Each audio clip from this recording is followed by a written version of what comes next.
Hello, today is Wednesday, December 2nd, 2015, and I am your host, Sue Brown, and welcome to info2rail, your freight train to modern media. How y'all doing tonight?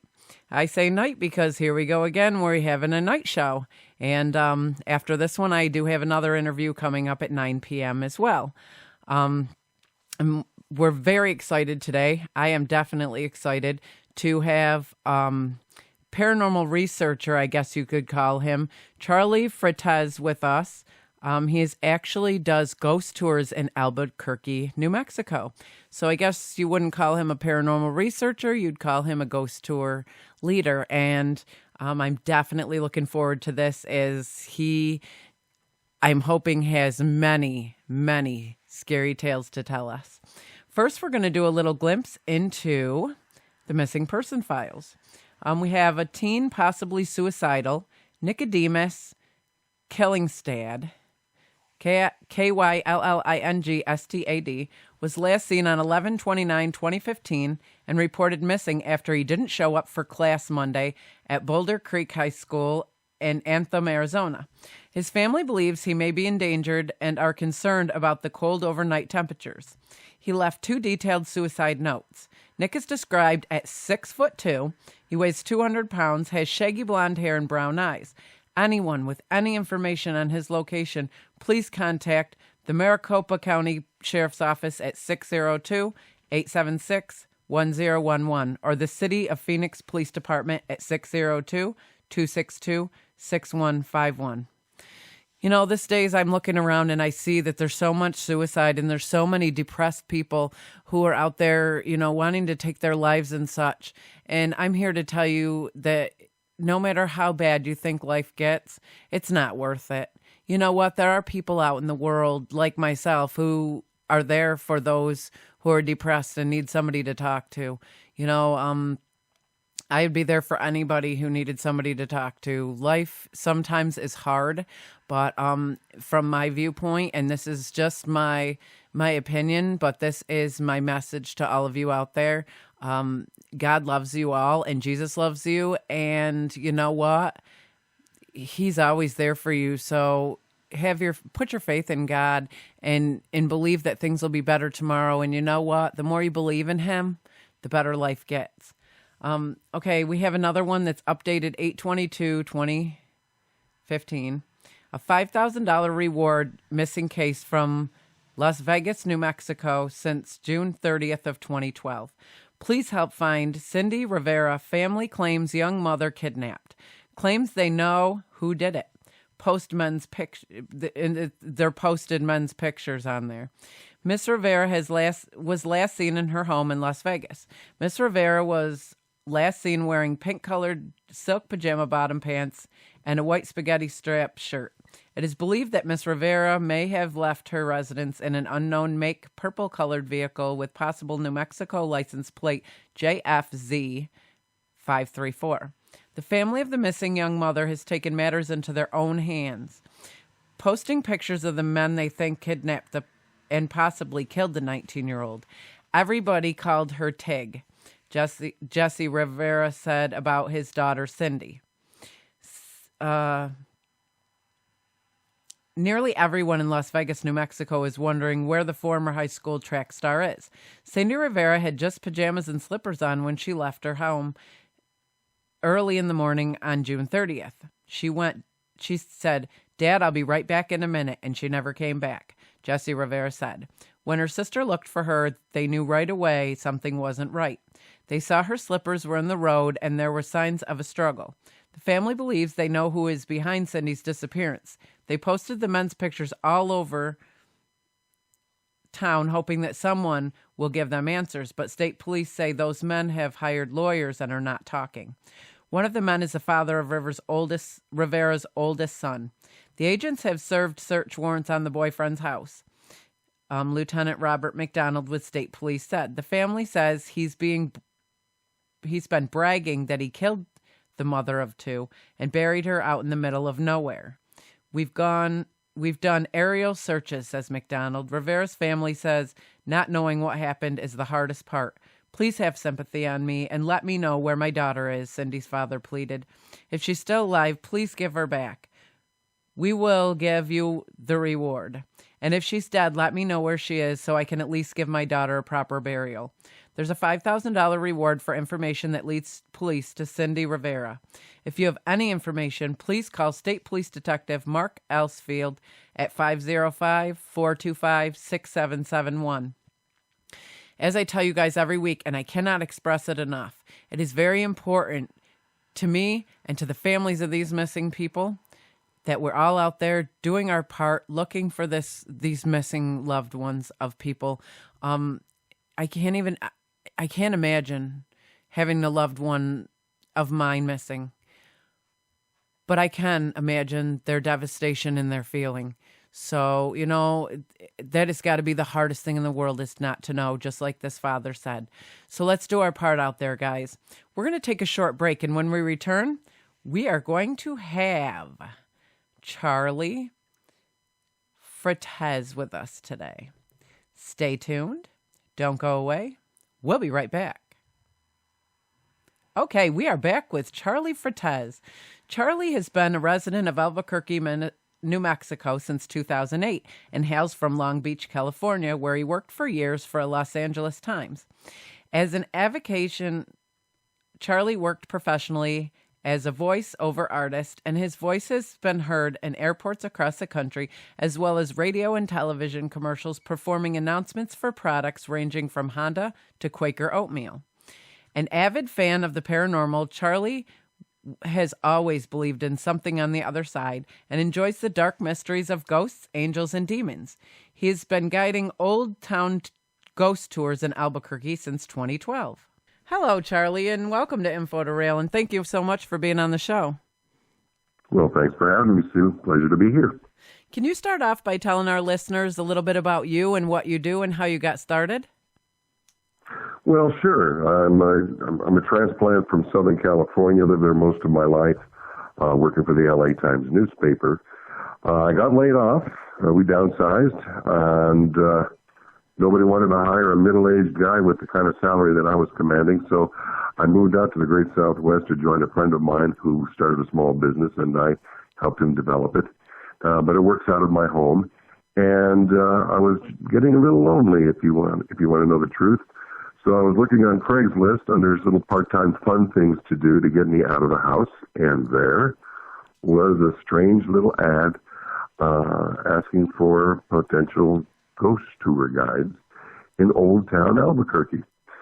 So I answered the ad, and I went down there, and it must have been about 40 people or so, and they interviewed, and they hired 3, and I was one of the 3, and I'll tell you, it was one of the most best things that ever happened to me since I moved out here to Albuquerque. It gives me an opportunity to get out of the house and go over to Old Towne and learn this fascinating trade of a tour guide for ghosts. And I've loved every minute of it. Every single time I give a tour, I'm just as excited as if it was the very, very first time. Can you tell us a little bit of an insight into where you do ghost tours? Sure. I do my ghost tours in what's known as Old Towne, Albuquerque. It is the founding community within the city of Albuquerque. It was the small village established way back in 1706. And in those days, the Rio Grande River was right next to the community of Old Towne. Now it's 2 miles to the west. But it used to flood every so often, and the river would flood into the community every generation or so and destroy a lot of the buildings. But people in those early days, they anticipated the floods. They would go ahead and repair their homes and their stores, and they would just wait for the next flood to come around in the next generation. But in 1874, there was a very huge flood. It was known as the 100-Year Flood, where 2 miles on both sides of the river flooded over, and it destroyed every single building in Old Towne with the exception of 4. The Great Church and 3 other buildings that used to be haciendas that are now restaurants. Well, as they were going ahead and rebuilding the community, a couple of years goes by, and the railroad wanted to put their tracks right through the center of town. This was big news for the shopkeepers. They wanted they were always having to have their freight wagons coming across the prairie and under constant attack by the Indians. or Native Americans, if you will. And so they were very excited. But unfortunately, when the engineers came to lay the actual iron track, they saw just how close the community was to the great river, the Rio Grande, and they said, no way. So they took it eastbound away from the river about 2 miles where they started laying the track down. Now, this upset the shopkeepers so much that they literally emptied their stores and they went over to where they were laying the track down and they started rebuilding their stores. But they left all of their customers behind. And of course, yeah, if you live in a town, you got to have your mercantile stores and your shopkeepers. So they had no choice. They had to empty their homes and take their personal effects with them. And they went over there to join their merchants, and they started building their homes over there, leaving the original community of Albuquerque completely vacant, very dark without electricity, running water. It was very, very dangerous. Now, the residents who moved 2 miles away, they started calling their new location New Town, Albuquerque. And I suppose if you have a new town, you just got to have an old town, because ever since 1874, the communities surrounding the original community of Albuquerque has always been known as Old Town, literally the wrong side of the tracks. So we have this wonderful community. It's very small. It's a 1 mile walk or 1.5 mile walk on level ground, but you got to be careful because some of these sidewalks are a couple of 100 years old. When we're walking at night, I take my guests on a lantern-lit tour all over Old Town at nighttime. We go in front of buildings, behind buildings, and down darkened alleys. And I give my guests a little taste of what it was like in this fascinating old place. I give them the history and the mystery of those who have passed on all those years ago. And actually, not so many years ago, too, we've got some modern ghosts there as well. That is awesome. I would think I would love to go on one of those tours. Can You tell should. Can you tell us some ghost stories from what you've experienced? Well, would you like to hear some personal experiences from my youth? Absolutely. Or experiences while I'm on the actual tour? I've had. I want to hear some of both. Okay, well, I'll tell you, I've had one experience. My very first experience was years ago. It was the mid-'70s. I'm 56 years old, so I was a teenager. And I was with my family visiting my aunt on a very small ranch up in Northern California. Now, because my parents were with us, I couldn't really do any drinking and partying with my cousins. It was more like a Brady Bunch type of a get-together. So we were all playing board games, and we got around to the Monopoly game. And right around 1 o'clock, the Monopoly game kind of wound down, and everybody was getting ready to go to bed. And I volunteered to put the game pieces away. If you've ever played Monopoly, you know it takes about 5 or 10 minutes to collect all the money from everybody and all the game pieces. But anyway, everybody went to their bedrooms down the hall, and I was alone in the house, or at least in the living room. And what I did was I used the bathroom before I was going to go into my room, and it was in the hallway. So when I stepped out of the bathroom when I was finished, I stepped down the long hallway, and it was lit by a small plug-in night light, kind of like a little white Christmas tree light plugged in the socket. But as I turned down the hallway towards the room, there at the end of the hallway, about 20 feet away or so, stood a very small, short, little old man. He was either Hispanic or Native American descent, I'm not sure. But he was dressed in very old, dirty clothes, and he had one of those plastic pith helmets on, kind of like the old mailman helmets we all remember as kids, I suppose. And he was wearing suspenders and knee-high mud boots. He was standing very still, almost like a statue, and he was staring at me. Now, I thought at the time it was a confused, lost old neighbor who somehow managed to walk in through the back door of the ranch house and was, I guess, walking around in senility or something. So I wasn't scared or anything. I was a pretty big guy back then as well. So I approached him and I asked him his name, and he didn't respond. He was completely silent. And then I figured, okay, I better just leave this old man out the front door and let him get on his way back to his house. But when I walked up to this old man, I attempted to gently take his arm to escort him down the hallway. When I made contact with him, I didn't feel any contact with my fingertips. but I did experience a very violent vibration on my right arm, almost like a mild electric shock without the pain or the burning sensation, and that old man disappeared right in front of me. Now, I screamed out, and a couple of octaves higher than what you're hearing now, and everybody comes running into the hallway. What happened? Is the house burning down? What's going on? Is there a bomb going off? And when I told everybody that there was a man, he was right in front of me, he just disappeared. Well, of course, when you've got brothers and sisters and cousins, they kind of wave you off saying, you're crazy. And they just turned right around and went back to bed, completely forgotten, including my parents. Everyone, that is, except my aunt, the owner of the house. And when everybody had gone into their rooms and closed the door, she called me over to her. And she proceeded to describe this ghost down to every detail. She'd say, was it an old man? I said, yes. Was he wearing a helmet and dirty clothes and big high boots? I go, yes, yes. And then she says, oh, don't worry about him. That's just George. He died over 25 years ago. He owned this ranch for 40 years, and he had a landscaping business. I've seen him myself, too. He's harmless. Good night, dear. Wow. And she goes into her bedroom. And I'm standing there going, what? What the heck is going on? What do you mean you've seen her? But come back here, And so ever since then, and that's been, my goodness, 40 years ago, I know what I saw. And let me tell you, this ghost was as real and as solid as you or me.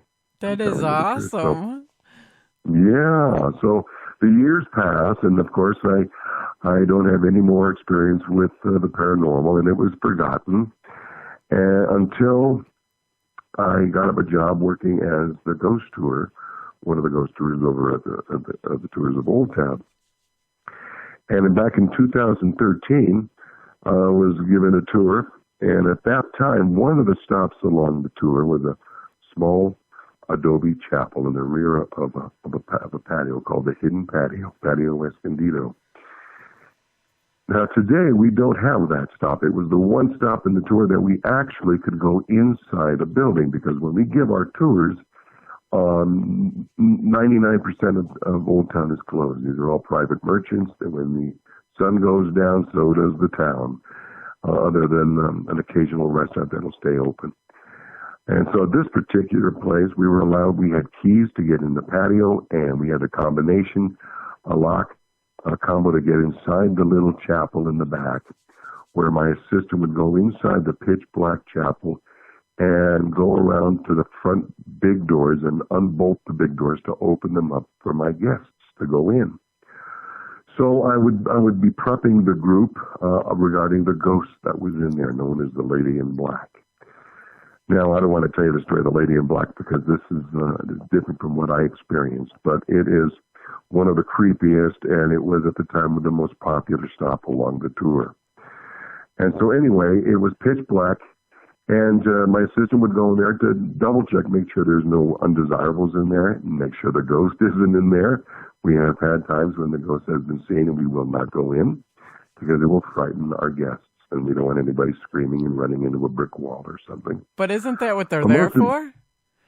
No, they're not there for that. Oh. They're there to hear the stories and get a little creepy, because let me tell you what happens. I'll get off track for a quick second. Let me tell you what happens when your entire group sees a spirit or sees something that is not right.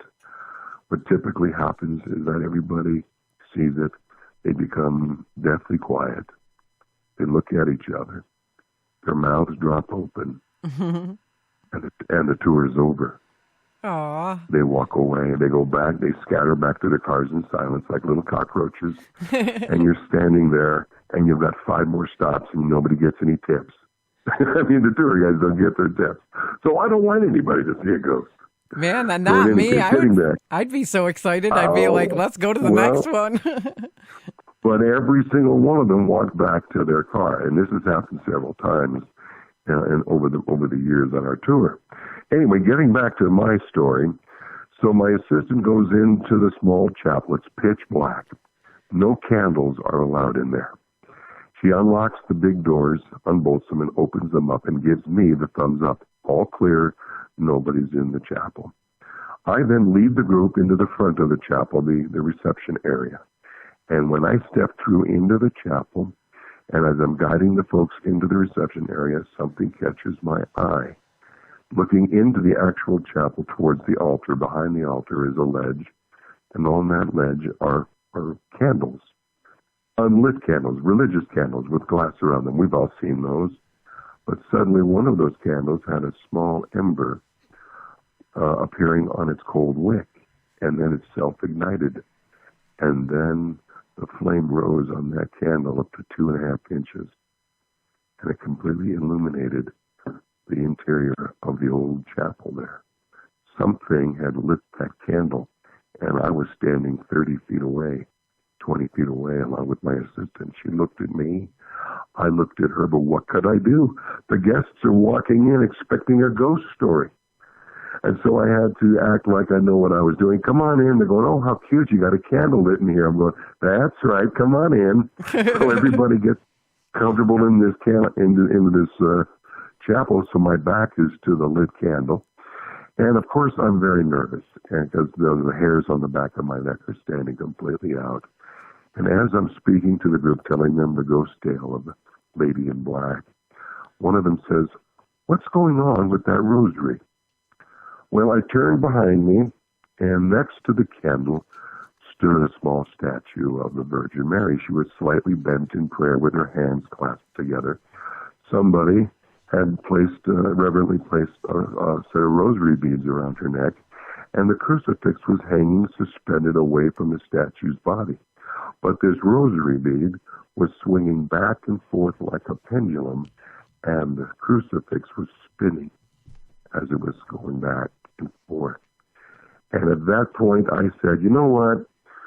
I didn't like this candle. Something else lit this candle as we were walking in, and now we're seeing this. I think it's time for us to get the heck out of here. And that was sufficient for everybody to jump up, and we literally ran out of that chapel. That is awesome. Well, if you like getting creeped out, that was the place to go. I do. But currently we've got new, well, if you ever come into Old Towne, I'll be happy to give you a private tour there, Sue. Aw, thanks. But, you're welcome.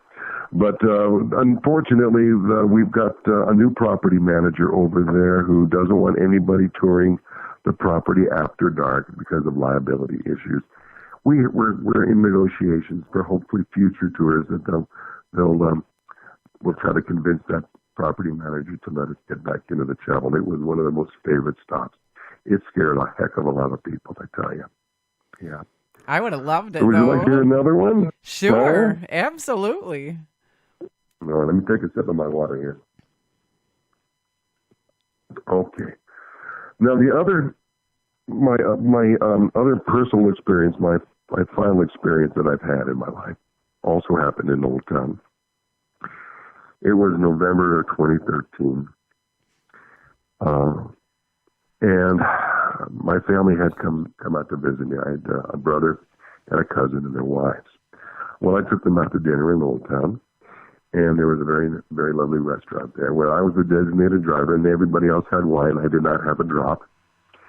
And at the end of the dinner, it was about 10:45 at night, and we walked outside, and rather walked right over there to our car. I offered to give them an impromptu tour of not only some of the ghost stories, but also some of the history of Old Towne, because I also am a trained history guide for Old Towne as well. So I was going to combine the two and show them the interesting buildings and the history and the ghosts. So about an hour later, we were finishing up in front of the High Noon Saloon. The High Noon Saloon is a very famous restaurant in Old Towne. It was actually aired on television this past July on a show called The Dead Files. I love that show. I love that show. Do you? Well, you look under the it's called Vengeance. It was the series episode known as Vengeance in Albuquerque. Well, I know a lot about this particular place. There's so many ghosts in this. I mean, I could spend a half an hour telling my family the ghosts, but I was telling them some of the more popular ghosts there. And suddenly, as I was explaining this very old, very haunted place, the sound of jingling spurs started approaching me down from the alley, the street that this restaurant is on. Now, everybody heard it. My brother said, is that like a cat bell, a bird bell on a cat? But it was too rhythmic. The cats don't move in rhythm. They kind of skitter and scatter, as you know. But it was definitely approaching me in a rhythmic pattern. Ka-chink, ka-chink, ka-chink. And it was getting louder and louder until it just abruptly stopped right in front of me. Ka-chink, ka-chink, ka-chink. And at that precise moment, I had the impression of somebody standing 1 inch away from my face. Are you familiar with MMA fighters or professional boxers? They always stare each other down just before the start of the fight. You know that? Yep. You know that thing? Can you picture that? Yeah. That was what was happening to me, invisible though. But the hair stood on the back of my neck and on my arms. And then the sound suddenly resumed, but it turned to the side, heading in the direction of the front door of the High Noon Saloon. So I'm following the sound with my ear. But suddenly, stepping up to the door, appeared a 3/4 transparent figure of a man. Now, this man had a stovepipe hat on his head. He had a long frock coat, and he had spurs. And he stepped once up to the locked front door. Then he stepped through the front door, and one more step into the darkness of the restaurant saloon. Now, after a pause, I didn't say a word, but I got that sickening feeling I got 40 years earlier when I saw that little old man disappear in front of me. That same feeling in the pit of my gut. I didn't say a word. I just simply then said, did anybody see something? And my brother said, yeah, there was a man there with an Abe Lincoln hat and a long coat wearing spurs. And I said, yep. Let's get the hell out of here. And we ran to our car, and we drove home. We drove to my house. And the funny thing is that the very next stop on my tour, because that's one of our stops along the tour, I never tell this tale to my guests because we only talk about those ghosts in Old Town that have been eyewitnessed a minimum of 3 times. They have to be major ghosts, okay, based upon diaries and journals and scientific evidence collected such as EVPs, videos or photographs. And what I saw would be considered a minor ghost. One person sees one thing that scares the living daylights out of me. But the interesting thing to note is that during the regular guided tour, when I do the High Noon Saloon, our very next stop is down that very alley, around the corner to the left, to the undertaker's residence, where the hanging tree is. And I tell them the story of the major ghost known as the hanging tree. And the ghost there has a stovepipe hat and a frock coat. He was the last man hung on that hanging tree in the 1870s. He was found to be stealing from the dead, and he was caught red-handed with some merchandise in the High Noon Saloon. And the group of men that circled him inside the High Noon Saloon, one of the bigger men put his hands around the neck of the undertaker and said to him, "You've been stealing from the dead too many years, mister. It's the tree for you." And they dragged him kicking and screaming out of the High Noon Saloon, down the alley, around the corner to the hanging tree right in front of his home. And he was the last man hung on the hanging tree in 1874. Wow. So that gave me goosebumps. That gave me goosebumps. Yeah. That was awesome.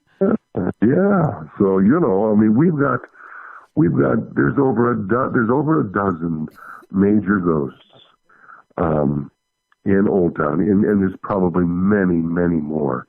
We can only talk about those that are out of respect for the shopkeepers who own the stores. We won't talk about a ghost if they don't feel comfortable. You have to remember that Old Town is primarily a very Roman Catholic community, and many of them just want to be left alone as just a tourist place where you can come enjoy the Old Town atmosphere and purchase their stuff. But if they have a scary ghost inside or haunting or poltergeist activity, my goodness, I would think that they would come flocking to that place, but no. Some of these owners have owned these businesses for many generations, and they ask us not to. Can we legally talk about them? We sure can. But you know what? We have an office there in Old Town, and we want to be friendly with our business neighbors out there. But for our purposes of our tour, a major ghost is some type of paranormal entity that's been seen by multiple unrelated eyewitnesses. So these ghosts have been seen over and over and over again in the community. We do have many minor ghost sightings that we file away. One of them was my sighting of that stovepipe hat and spurs. I call him the Undertaker, and I filed it away with my boss. And I thought it was ridiculous, but we were told if you see anything on the tour to please file it away, because what if we have some guests that at a later date come by and see the same thing? And once we get 2 or 3 of these similar sightings, preferably 3, we start to tingle, because that's when we make the call to one of a number of paranormal investigators, professional teams that will come out to Old Town once again and try to drag that spirit out of the darkness in the hopes of capturing it on scientific evidence. You know, it's really sad to think this, and it's true, is that there isn't one shred of scientific evidence acknowledged by the scientific community as proof of the existence of ghosts. So of the thousands, if not millions, of photographs and the thousands of videos and EVPs, nope, they're not going to buy it. I guess it has to appear right in front of them, huh? I guess so. And they're skeptics by nature. That's their scientists. You know, so what can you do? So anyway, those were my 3 personal experiences with ghosts. And then, of course, we could certainly talk about any number of ghosts that have been seen multiple times here in Old Town. From my experience and from other people I've talked to, are some ghosts that only show themselves at certain points or times of the day or night. They are just, it just is how it is. They don't show all the time. They only have certain times when they will show up. They do? You can guarantee that? And a residual haunting, a lot of times that's what happens, because it continually plays over and over again at the same time every day. And I think that's fascinating. I didn't realize or know a lot about it. I watched the movie The Death of a Ghost Hunter. And did you? Mm-hmm. Yeah, it's the story of the Masterson murders. And I remember that from when I was a kid. I remember hearing a lot about it. And when I watched the movie, it was this, she had killed her husband, and then she had killed her 2 kids, and then she killed herself. Well, every night she would reenact that at exactly the same time she did it, in the same order she did it in. And then when the ghost hunter and the other people came into the house, she possessed the one girl to reenact it all for real again. And I mean, the movie I love that movie. I'm telling you, I was on the edge of my seat through the whole thing. Death of a Ghost Hunter, is that the one where it shows the spooky little girl's face? Yeah, and she says, "You can come in my room." It was so cool. I'm going to have to watch that. I think that's on Amazon Fire.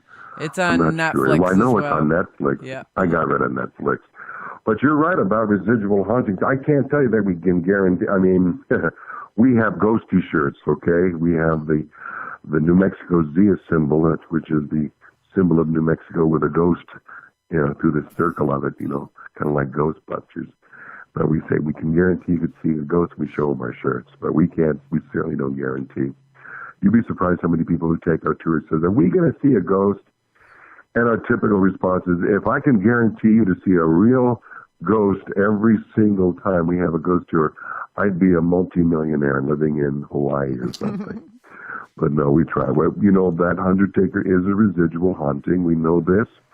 I don't know how often the Undertaker with the spurs walks down that alley and turns into the High Noon Saloon. But with that next stop at the Hanging Tree, that ghost was seen over and over on a Tuesday night at 10 o'clock.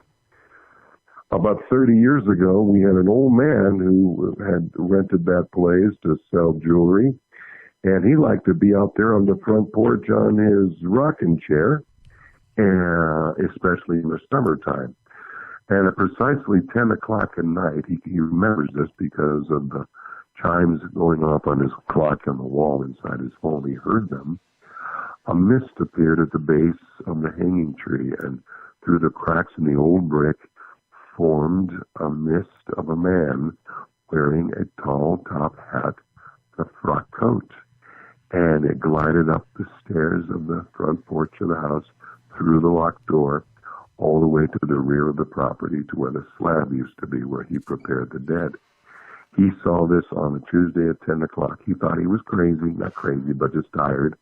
He forgot about it. But the next Tuesday at precisely 10 o'clock, it happened again.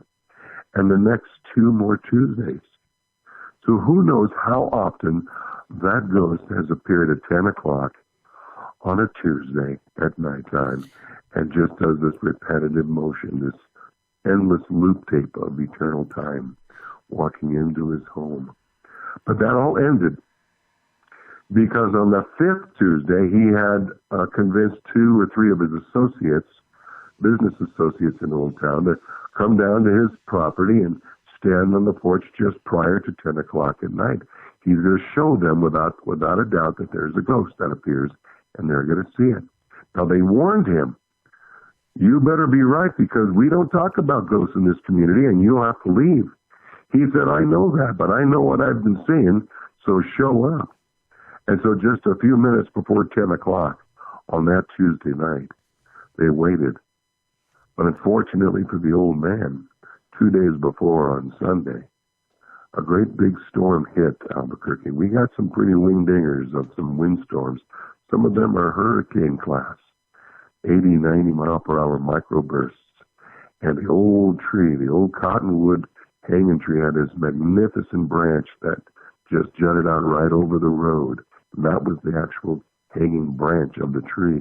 And the wind caught that and cracked it so severely that it literally was hanging down, and it was brushing the tops of the motorhomes and the tour buses as they were entering and exiting Old Towne. Well, the city came out and lopped that tree off, sawed it off, not the tree, but the branch, and hauled it off to the dump. So on that Tuesday, the old man didn't care. He was waiting for his ghost.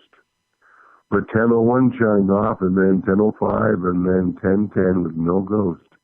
They just waved their hands at him, they shook their heads, called him an old crackpot, and they walked away laughing at him, and he had to leave in shame within the next 30 days from Old Towne. And we believe that that branch was the trigger that spawned the incredibly terrified negative energy of the last man to be hung, which would have been that undertaker. Imagine how many executions he personally witnessed right there in front of his residence.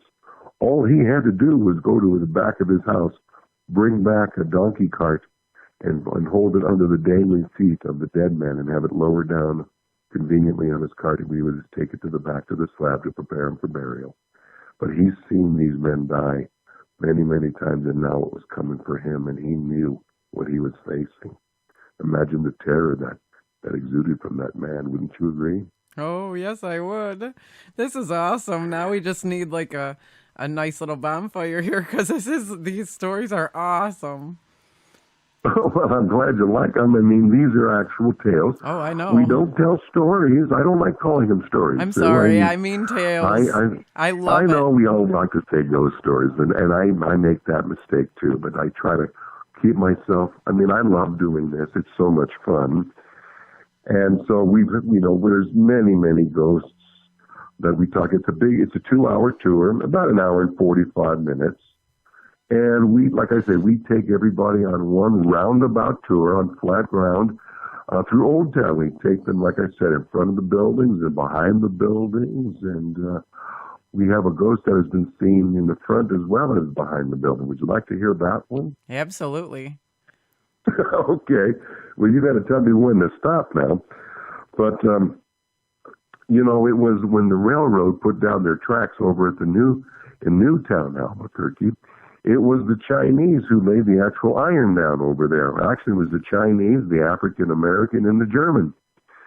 And the Chinese were pretty smart cookies. They were a really tough breed of cat. These were known as Chinese coolies, railroad coolies of the day. And they literally had the small little top knot and the long pigtails down the back. And they didn't have to sleep out under the prairie while they were working on the railroad. Because why? Well, there was a whole community only 1.5 to 2 miles away, Old Town, that had all these empty adobe buildings. So the Chinese moved right in. And what the Chinese introduced for the very first time to the Southwest was opium. And so opium dens started to spring up in Albuquerque. There were 7 of them at one time. Soon to follow were other vices, a return of the nefarious vices from the Civil War days when Old Town was a military town for a good 20 years. So back into these empty buildings returned were the saloons, the gambling halls, and what's that other vice? Let me think. Oh yeah, houses of negotiated affection. Okay, there were many of those there too. So there were many different levels of these brothels. There were the low end, like the High Noon Saloon. There was the intermediate, like the Cat House. But there was the one house in Old Town that was by and far the top of the top. This was the place that had the most beautiful girls in the whole territory. And the clientele that frequented this place were governors, landowners, and Spanish royalty. And it was the Manuel Springer House. Today, if you were to go there, you wouldn't recognize it because it's hiding behind a very large facade, and it's known as the Covered Wagon. It has the primo spot in all of Old Town. It is the biggest gift shop, or one of the biggest gift shops in all of Old Town. John Wayne, when he used to film his westerns out here in New Mexico, he was friends of the owner in those days, and they built a special-sized rocking chair for him to sit out there on the front stoop of the old house, and he'd rock back and forth, sipping from a coffee cup. Some say it was tea, but I believe it was probably something a lot stronger. Who knows? But most of the folks in town would leave him alone, and he kind of liked that, so that was his favorite place to relax in Old Town. But in any case, it was a brothel and a saloon and a gambling hall for about 40 or 50 years. But during the height of the Prohibition era, coming in off the train was a beautiful girl. Now, she was a prostitute. She was, they say that that she talked funny. So we believe her to have been probably from Boston, right? And we don't know if she was just trying to pass through and needed to make a few bucks, or maybe she was here to settle into this neck of the woods. We'll never know. But she obviously did not look like the other working girls. You see, the other girls who worked in that top house were from the neighborhood. They were your dark-skinned, dark-eyed beauties of mixed races. Could be mestizo, it could be African-American, Indian, things like that. But not this one. This one had light skin. She had very light blue-green eyes and long red hair. And her name was Scarlet. We don't know that to be her Christian name, but we do know that it was her name on her death certificate. She was a striking beauty. She loved to wear purple flapper dresses, purple garter, and very high-fashion length high heels also with purple. Deep, dark purple and red hair, I guess, made a very beautiful vision for a lot of the folks out here in the Southwest. Because she was so different from all the other girls, she stood out. She was the exotic flower, and she was commanding most of the business from the clientele of the Manuel Springer House. And as such, she was stealing the business away from the other working girls. And they had their rent to pay every week, and their laundry bill to pay every week, and their food bill to pay every week. And they weren't making it because she was taking all the business. They hated her guts. They physically kicked her out of the house many times, telling her, "Do not come back here. There's going to be trouble for you." So she'd work at the other lesser houses for a while, but the money was just too good, so she'd come back. And one fateful night, she did. She caught the eye of a very wealthy landowner. She named her price, and he accepted. They went upstairs to the master bedroom just off the balcony. And when the affection part was over, She opened the bedroom door and proceeded down the great banistered staircase, but there, at the bottom of the staircase, were all the other working girls. They had given themselves a little time out with their clients, and they were going to have a little chat with Scarlett. Well, she walked down those stairs, and she was pushing her way through the crowd of very angry women, when one of them produced a very razor-sharp knife, reached down and slit her belly deep and split it wide open, and then pulled it out and then plunged it into her chest cavity and let go of the handle. So everybody, she was still alive, incredibly, so everybody poured out of the house looking for a medical doctor.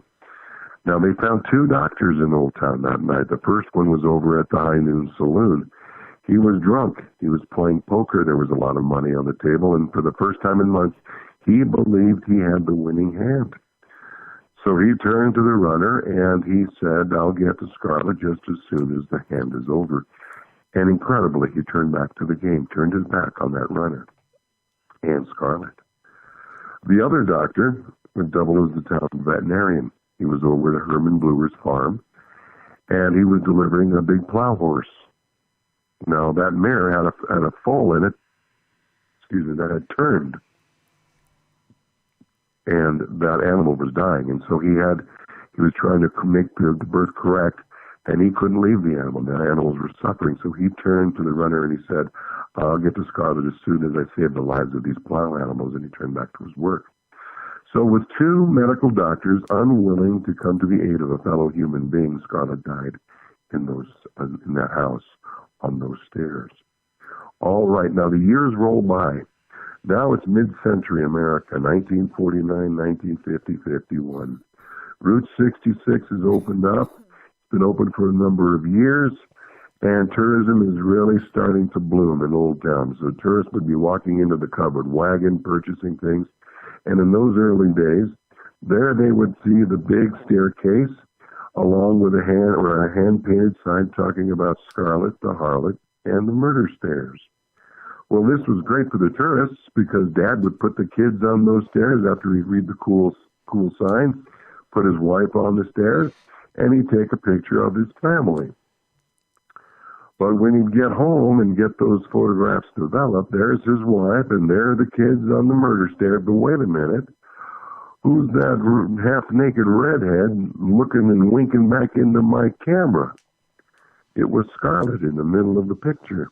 Wow. Sometimes it wouldn't be Scarlett. Sometimes it would be a gunslinger. You know, in the old formal pose of the era where they would hold their pistol across their chest and look at the camera with the toughest scowl they can find. They'd find a couple of those, but the gun would always be pointed at the skulls of the children. Now, this was very conservative America. They didn't know anything about paranormal per se, only scientists did. And they thought it was a cruel, sick joke, practical joke or hoax being perpetrated by the owners as a private little laugh.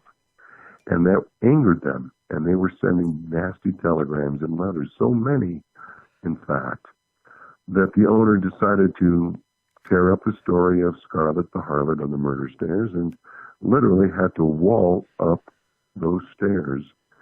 And to this day, if you were to walk in the covered wagon, you'd never guess that hiding behind one of the walls is a complete banistered staircase, the only way to get to the upstairs of the old mansion. There's a complete second floor unused. It's encased in time from the late 1950s. It used to be an apartment up there.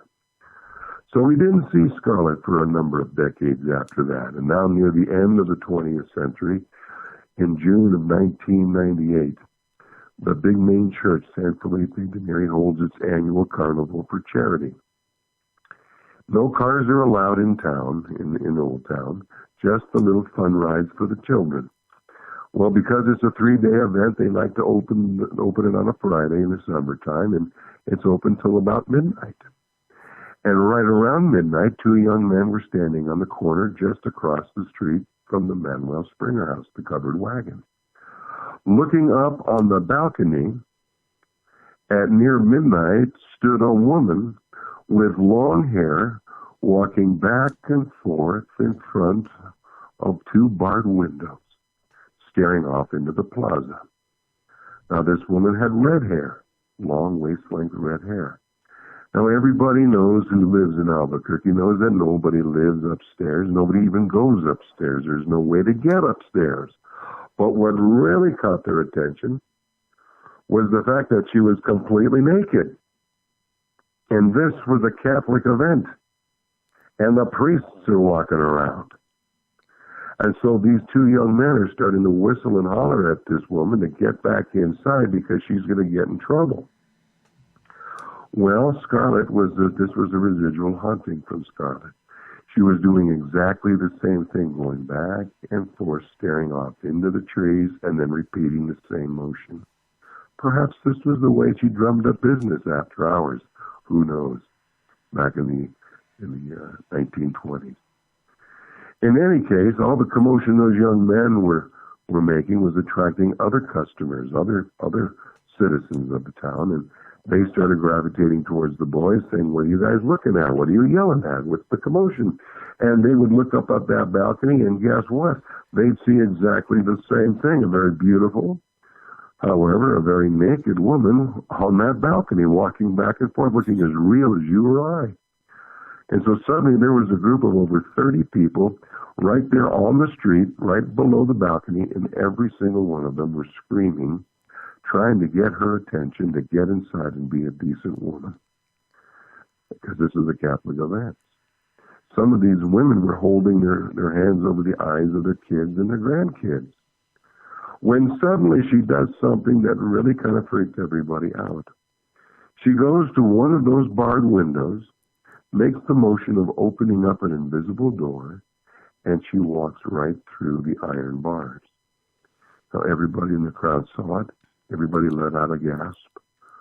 One woman got so frightened she dialed 911 on her cell phone. And that was going to do what? Well, who knows? But the first police officer arrived within 30 seconds. Now, you have to understand a little something about Albuquerque. We're a town of 500,000 people. We're a pretty good-sized town. And we've got some really bad hombres. We've got some high crime here. But this was not a high crime. There was nobody murdered or stabbed or shot. No. But I suppose if you say naked lady on your 911 call, they'll come running because 3 more squad cars showed up in the next 4 minutes. There was 8 police officers responding to this very, very minor call. But they interviewed everybody in the crowd, and they all said exactly the same thing. Their statements were identical. And they all maintained that there is somebody upstairs in that old house. So the police had to contact the owner, who contacted the manager, who came down and unlocked a completely different door that paralleled the property going upstairs. And they had to jump over a catwalk. Because remember, they couldn't get to the upstairs because the staircases hidden behind the wall. They broke into the upstairs for the first time in 50 years. And Sue, it was like King Tut's tomb up there. It was encased, everything was encased in thick cobwebs and dust. There was a Life magazine open on a certain page with a teacup on the table, been undisturbed for decades. Everything was thick with dust, but there was nobody up there. They do remember, however, smelling cheap floral perfume. So they managed to get out on the front balcony, and they put their hands on those actual iron bars, not on that one window that she went through, but both of them. Maybe they were kick-away bars. Maybe there's some kind of special way, but no, those bars were bolted right into the frame of the home. So they came back downstairs, locked everything up. They faced the crowd, and they said, "Folks, we didn't see a soul up there. It's like a tomb. But you all come back to the carnival tomorrow night and enjoy the festivities. We'll go ahead and file this one away." And they did. In June of 1998, the Albuquerque Police Department filed a report claiming this incident, and they put a title on that report, and that title was mass hallucination. That's all they can call it. Wow. Now, she's been seen inside the home in photographs mid-century. At the end of the century, she was seen going through those iron bars with over 30 eyewitnesses. And in the new millennium, she's been seen behind the house, right outside the old delivery gates, known as Scarlet's Alley, where she's been known to change her appearance. She's been seen there more than any other time. She's one of our more famous ghosts because she's seen so often. But she's also capable of changing her appearance to frighten you half to death. And she's known to get violent. And that's behind the house known as Scarlet's Alley. And two young men from Los Angeles were on their way to El Paso for a skateboarding tournament. They were offered a free tour, ghost tour in the early days. We offered some free ones every once in a while through the hotels nearby. They were spending the night here in Old Towne. But unfortunately, they chose a night that there was no tour. It was a Sunday night. We were early in our business, not enough guides. Being a resilient young man, they decided, let's just spend the evening here in Old Towne driving our skateboards around. So they were doing it hour after hour, and they decided to rest up where? Right in front of the Manuel Springer house, the covered wagon. Sitting down on the front steps, a woman approached them from the right. It wasn't Scarlet. It was a woman who they described as could be homeless. She walked up to the first young man, met his gaze, and she extended her hand, an open palm, in the expression of, can you help me out? And this guy, we'll call him the nice guy, he gave her a couple of dollars. Sure, why not? But then she walked over to the second young man, we'll call him the jerk.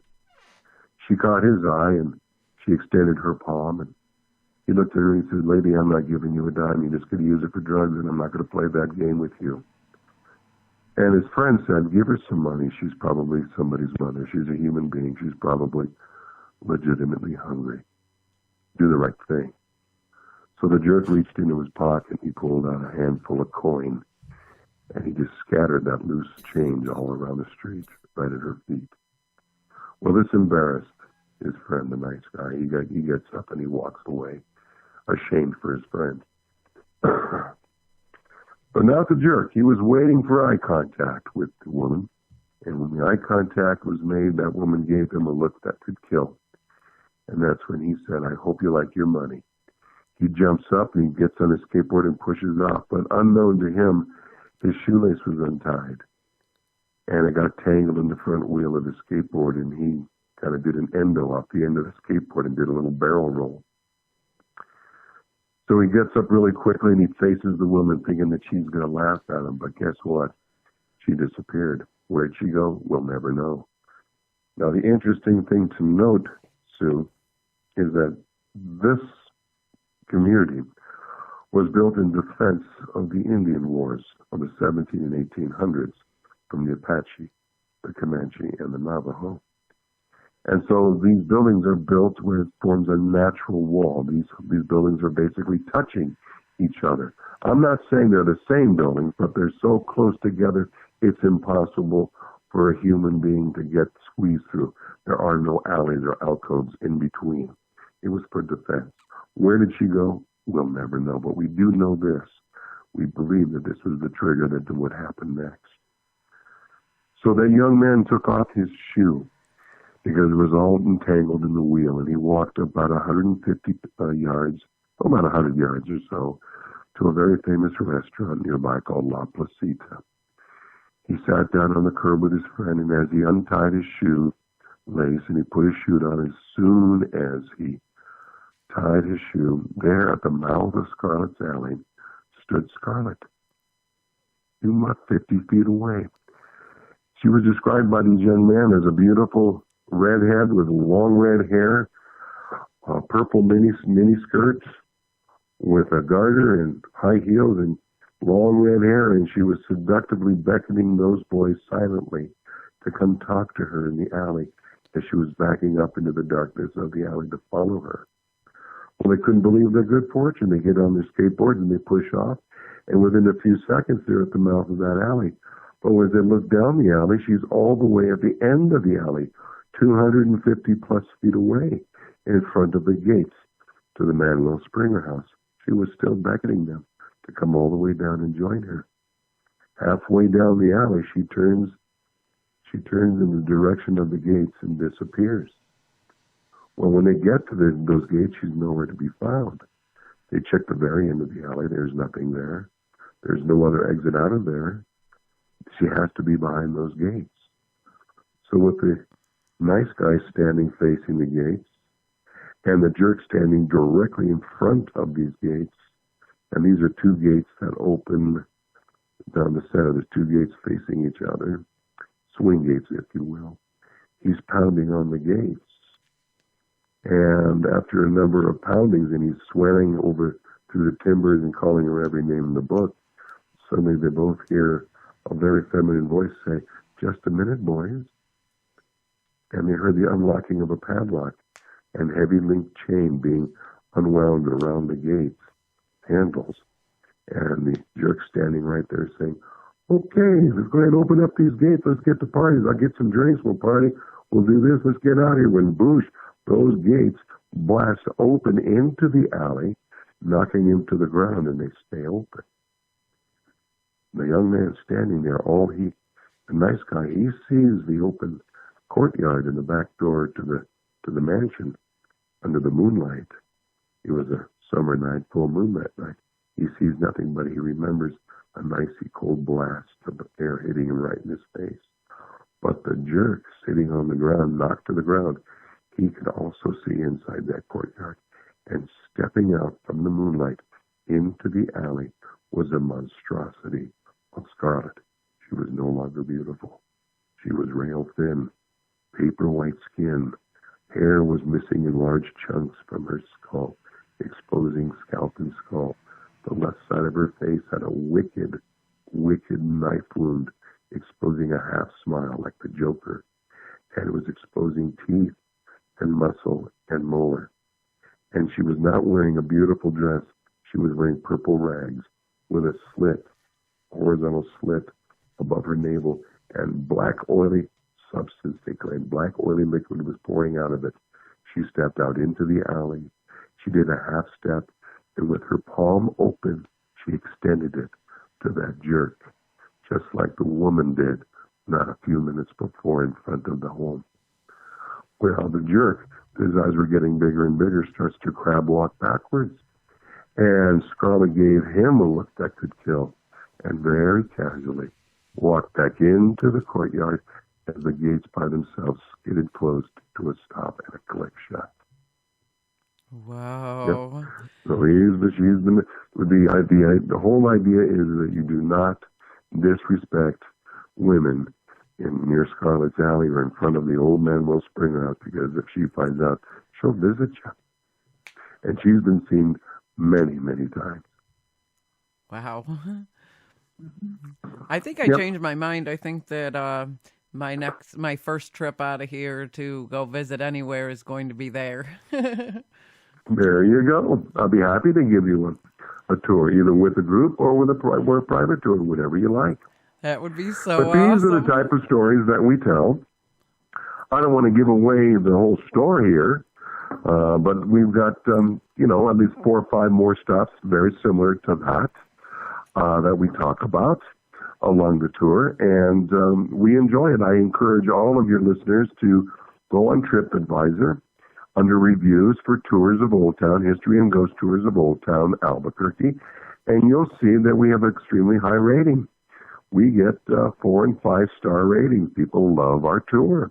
This isn't some cheap little crappy, clip joint kind of a tour. This is the real McCoy from the Great Southwest out here in New Mexico.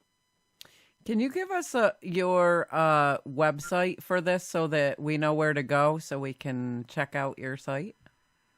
Sure, it's toursofOldTown.com. I'm excited. I'm going to save up, and that's where I'm going first. I'll go to West Virginia later. And we're on Facebook, and we're on Facebook on Tours of Old Town. And if you want to visit me, if your listeners want to visit me, I'm on the Santa Charlie, because I play Santa Claus, and find me at santacharlie.net. For those of you who live in Albuquerque, better hurry up and finish your bookings, though, because my calendar is getting filled up pretty quick. I got a few more days left of December to share for anybody who wants Santa. How's that for a plug? That is awesome. I have had a great time talking with you, and these are I had a great time too. these are like my favorite interviews. You know, you get to hear the tales of what happened, you know, in the old days and stuff, and what's still happening. And for me, that is so exciting. So I have definitely I have definitely changed my mind. Albuquerque is my first stop out of here, and I will worry about it's a beautiful place. I will worry about West Virginia after that, because this is like, there you go. We'll go out for chocolate milk. That's awesome. We will go out for chocolate milk. That sounds great to me. Well, I definitely absolutely. And I also, like I said, I also give history tours too. So I'll throw in a nice history tour where I paint you verbal pictures of what life was like here during the Pueblo Adobe days with the Adobe Indians.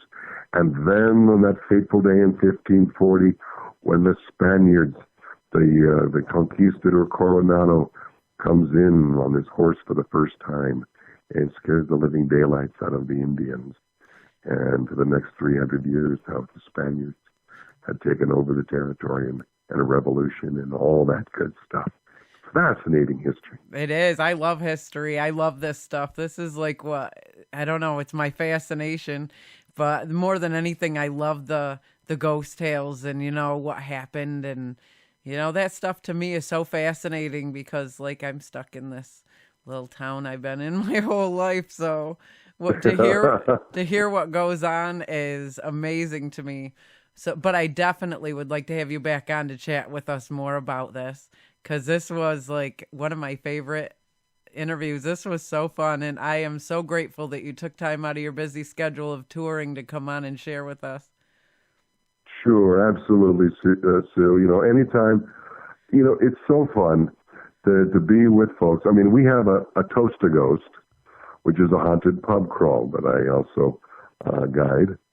And I make so many friends from all over Albuquerque. They come from all over to take our tours and our haunted pub crawls. And the nice thing is I make friends. Everybody has the same common denominator, and that is they love ghosts. They love the ghost tales. They love everything paranormal. And when I do, sometimes I put the microphone in front of their faces, and they start sharing with us about what happened to them, the poltergeist activity, or the ghost that appears in their bedroom at night, and everybody just kind of goes, ooh, and who else has a story? And it's just so much fun. I totally enjoyed it. It's one of the more, it's not even a job for me. I do this for free. Well, this is something I want to do on my show, too. I want to open up lines to, you know, have everybody call in and give us their ghost stories and what's happening to them, you know, what they've encountered and experienced in their lives. And I think that's a show I'm going to set up for the very near future here to get, you know, I love this stuff. This to me is, you know, it's the best. Now we just need this campfire and, you know, 20 million people around it just experiencing it. It is awesome.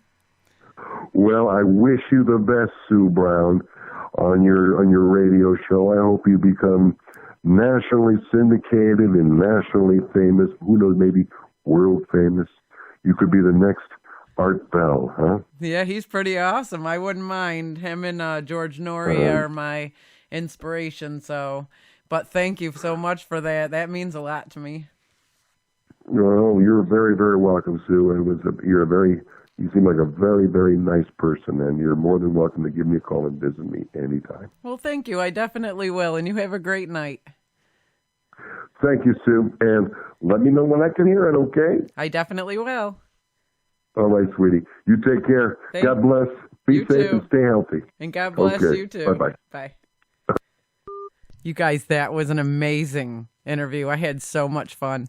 It's people like that I absolutely love to have on my show. I love all my guests equally, and I love to be able to take the time to, you know, listen to stories. And for me, it's the personal aspects of not only what these people do, but, you know, who they are.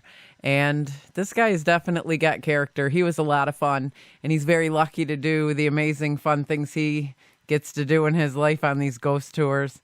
I think that is absolutely amazing. Well, that's all we have time for today.